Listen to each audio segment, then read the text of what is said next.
climate change is real, that it's already having an impact.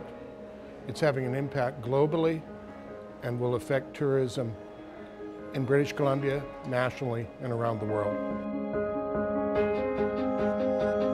We were all feeling climate change. I think one of our co-founders, Paul Nursey, remembers looking out and seeing dark clouds, not created by rain or participation, but actually from fires, and realizing that that was having an impact not only on our residents, but also in our tourism industry.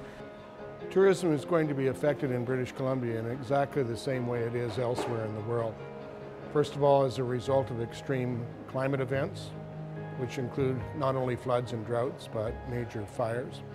We're also going to be seeing some areas that are tourism destinations suffer serious damage in extreme weather events, as we've seen in the Caribbean, where some destinations have been virtually destroyed. We're also going to see disruptions in travel. We're going to see also the fact that it'll be more expensive to travel to places that are disrupted more frequently. More money will be taken out of the economy as a result of extreme weather event disasters. There'll be less money for governments to spend in tourism promotion. And there could also be, finally, less money for optional travel, the kind of travel on which tourism depends. It's important to understand your emissions. In tourism especially, tourism industry is growing in Canada. It's growing in a lot of destinations. So you see a business increasing its carbon footprint regularly. So how do you start to say, how can I grow my business while also reducing my carbon footprint? And how do I measure that along the way? Eagle Wing Tours is they measure a per passenger carbon footprint.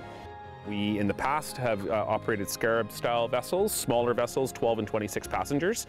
So instead of filling up 3 boats of 12, 12, and 26 for 50, we can now put 50 onto this boat. We launched this boat in 2015, and as a result of doing so, we saw our carbon footprint per passenger go considerably down. Every single part of our business is audited when it comes to emissions, and they calculate how much we've done, and they carbon offset our flights. They offset our flights, offset all the gas that we use in a year, even for our own personal vehicles to get to and from work. Anytime that something is shipped in for a boat, even a part, we offset that as well.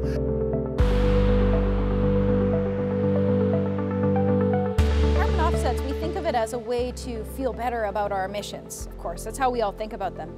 They're actually more of a financial tool. Carbon offsets help us cross the economic hurdles to get new clean technologies in place that are perhaps helping First Nations communities transfer from diesel to biofuel or solar. Like, they're doing incredible projects that financially on their own they can't stand. So that is why carbon offsets are so important. It creates the resources needed for these projects to happen. Back in 2010, the owners of this company just made a conscious decision that we were going to become carbon neutral, that we were going to be stewards of the environment, that we were going to take some responsibility and to try to be an industry leader in that.